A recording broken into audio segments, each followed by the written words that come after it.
Good day, viewers.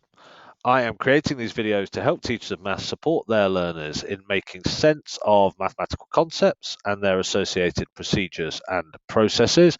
And today I wanted to look at division by and of negatives. And we're going to stick to integers for now because we'll make the divisions easier to model, but we should be able to get to the point where we can see that decimal and fractions will work in exactly the same way when it comes to division.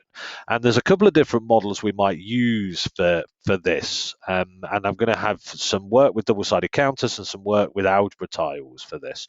And one thing in particular to note about the double-sided counters is that it's not always necessarily going to be the case that the yellow side of the counter is positive and that the red side is negative. So it's not always going to be the case that yellow is +1 and red is -1.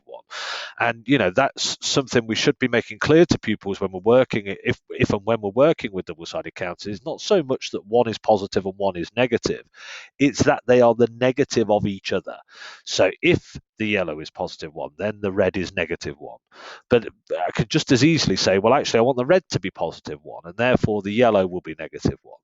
It's the fact that when you turn it over, you make it into its negative that's important there, rather than having any arbitrary colour defined to be 1. So let's have a look at some negative calculations. Let's start with -12 divided by 3. Now with something like this, we're going to set up our -12, and so I'm going to define my positive and therefore my negative. So I'm going to say for now, this yellow counter is going to be a +1. So each yellow counter is going to be +1, and therefore if I want to set up -12, -12 is going to look like that. That's -12, 3, 6, 9, 12.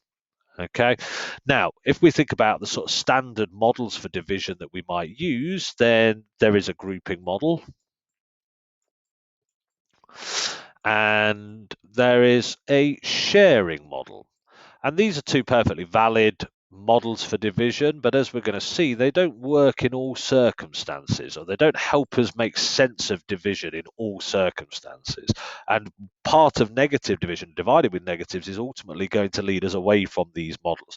What I will say about using these models is language can get confusing if we're not careful with it. So people talk about sharing into different groups.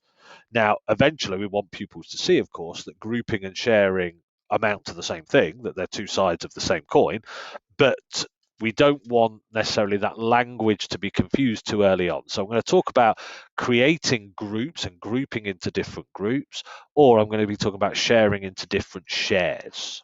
Okay, and for this, actually, a sharing model will work perfectly well. I have -12. I want to share it into 3 shares. So how many counters are in each share? And we can see that I can share that into 3 shares quite nicely. And I have -4 in each share. So the result of that calculation is clearly -4. Okay, now I'm going to put those back for the minute because I'm going to want to look at that in a different way again in a second. But let's for now take another calculation. Let's take, instead of -12 divided by 3, let's take -12 divided by -3. Now in this situation, a model for sharing doesn't work as well. And I'm going to have a new -12. I know I've already got a -12 there, but I'm going to have another one because I want to be able to work with all 3 of these calculations in a minute. And we are going to look at a third one as well. So coming back to this, I can't really look at this through sharing. I can't create -3 shares. And that's one of the sort of deficiencies with the sharing model, is that really sharing has to be done by a positive integer. Sharing only really helps make sense of things if your divisor, the thing you are dividing by, is a positive integer. And if it's not a positive integer, then sharing doesn't really work as well here. But however, in this case, a grouping model will work, whereas a grouping model didn't really work here. How do you create groups of 3 from -12? Well, you can't really, because nothing's really positive. It doesn't help make sense. I mean, you can force it, but it doesn't really help make sense. It doesn't naturally sort of see how that's going to work. But in this case, a grouping model works very nicely. I can create groups of -3. And it's how many groups have I created? Well, I've created 4 groups. So the result of that must be 4. And that's quite nice and quite straightforward. Sort of see how that works and see how, if we're familiar with division as grouping, that if I think about this as creating groups of -3 from -12, that links to other divisions. And that's sort of the key idea here, is how does this link to other divisions and other ways of seeing division, other ways of making sense of division that I've used in the past and that I've used potentially with positive integers or other divisions that I've done. However, the real sort of issue for both of these comes from when we try and look at a positive divided by a negative. 12 divided by -3. And I'm going to set my 12 up here. So there is my 12. And if I want to divide that by -3, and you can see here that really neither grouping nor sharing is going to really help me make sense of that. Clearly, I still struggle with the issue that I can't share into -3 shares. Again, I could force it, I could force an interpretation of that, but it's not going to link well with other ways that I've used sharing for division in the past and how I make sense of division as sharing.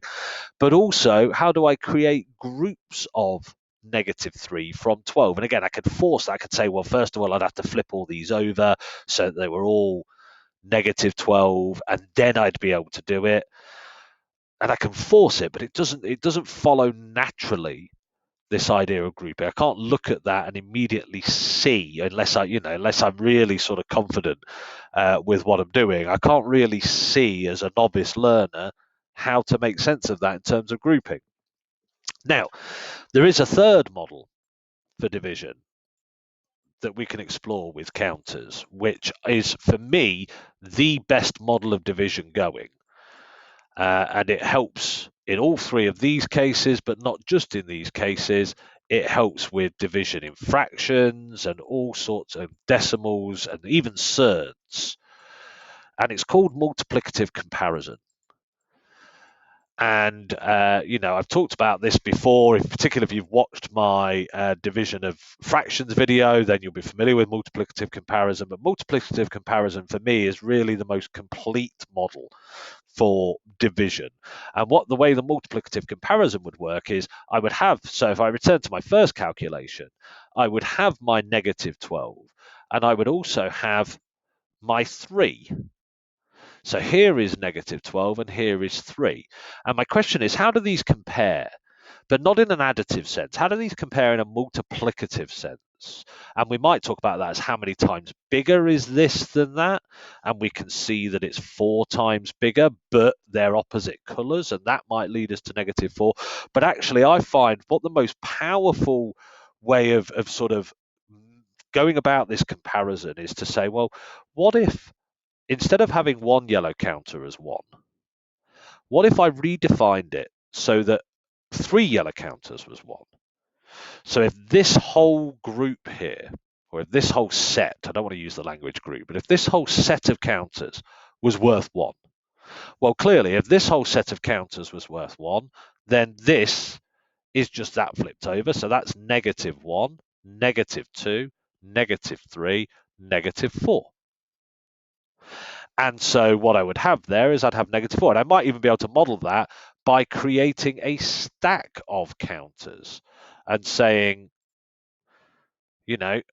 stacking those up to create a single stack of counters. So I could do something like this, where I stack those up, and that's now a stack of 3.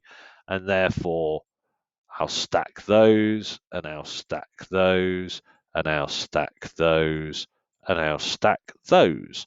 And now I can see, well, if this stack is now 1, then this stack is worth -1, -2, -3, -4. And actually, that same model will work in all of these cases. So now if I want to look at -12 compared to, in a multiplicative sense, -3, there it is, then I can see, well, if this is worth 1, So now 3 red counters is worth 1. And this is why I say, it's not always yellow that's positive. In this case, I'm saying I want my red to be positive.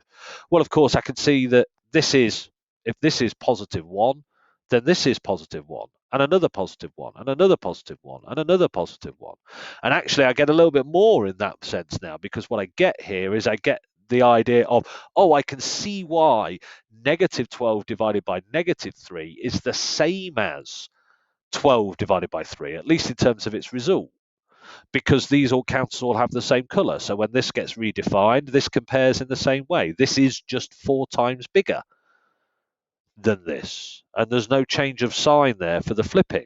And again, if I wanted to, I could stack it and say, well, there we are, that's a stack, and then that's a stack of 3 counters being 1 unit, and that's a stack of 3, and there we are. I can see now 1 compared to 4.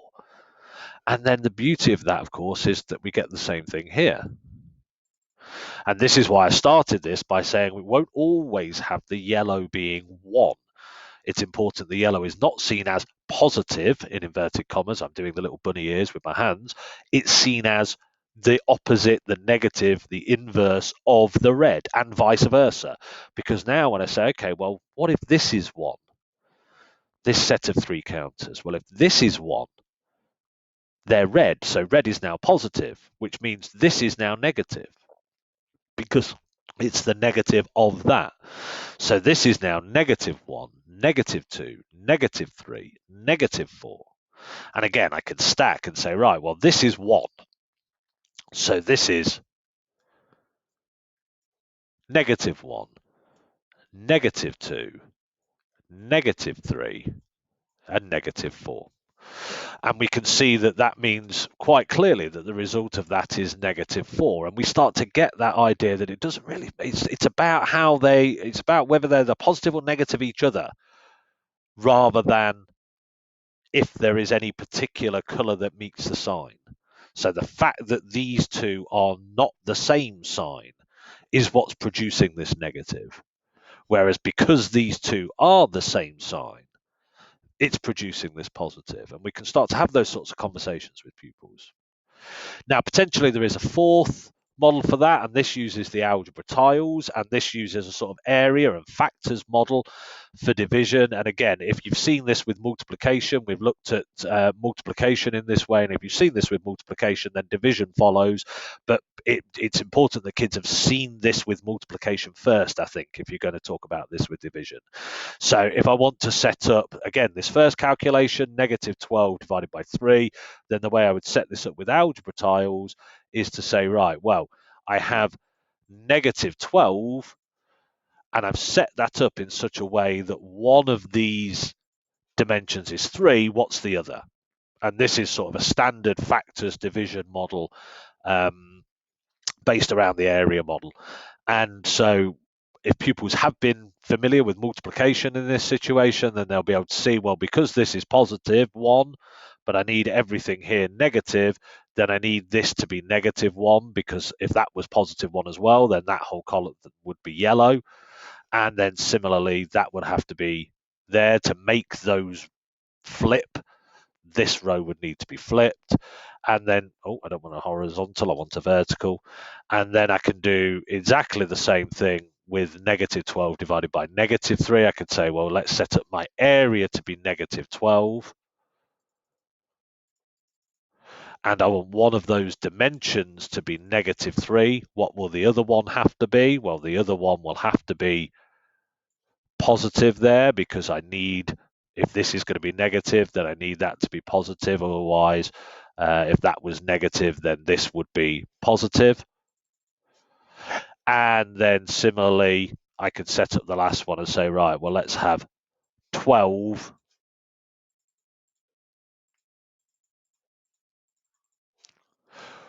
where one of these lengths is negative 3, what would the other one have to be? Well, if this is negative, then if these were positive, then all of these would be negative. And again, you need to be familiar with that from multiplication really to appreciate it. So the only way that works is if this is negative as well. And then you've got the sort of negative giving positive sort of situation. And you might even do that with an axis. And we've talked about axis, or I've talked about axes before. So again, you can have a look at some of my other videos to see that I can have, there are only two places negative 12 can go if I'm setting this up as an axis. It can go here, and we can see I want the length to be 3. Well, positives go there or here.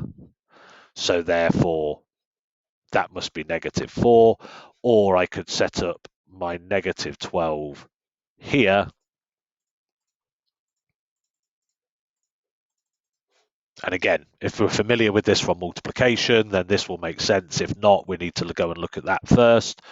And this time, sorry, I wanted negative 3, and the negatives only go down and left on an axis. So that's got to be negative 3. So that makes that's got to be positive 4. That's the only thing that could go along there.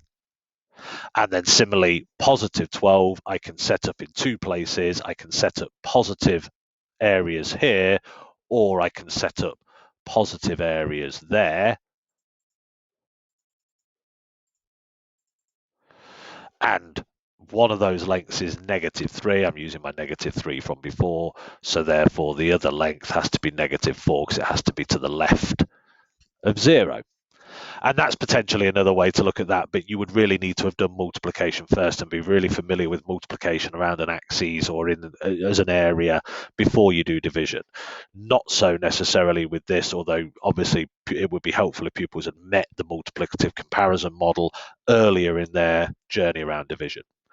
So that is my video around dividing negatives. I hope that's been informative and useful. As always, I'd like to say a big thank you to mathspot.com and its creator, Jonathan Hall, for creating this fantastic website that I am able to use to bring these videos to you. It's not the only reason he created it, of course, and there are a huge amount of things on that website for teachers of maths. So if you haven't been to that website yet, keep saying it every video. This might be the first one you've watched. So if you haven't been to that website yet, it's really worth it. It's really worth taking the time to go to mathspot.com and see all of the wonderful tools that are there for you as a teacher of maths.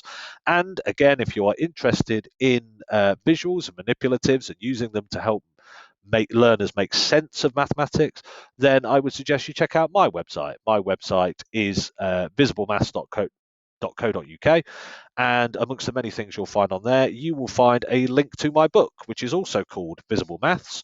That's the book came first, the website came after, and there's a section on my website called Visible Maths Book, and on there's a link to the publisher, which is Crown House Publishing, and through that link you can have a look at some sample pages, and if you feel like it would be useful for you, then you can place an order. I'll be creating these videos throughout lockdown and potentially beyond.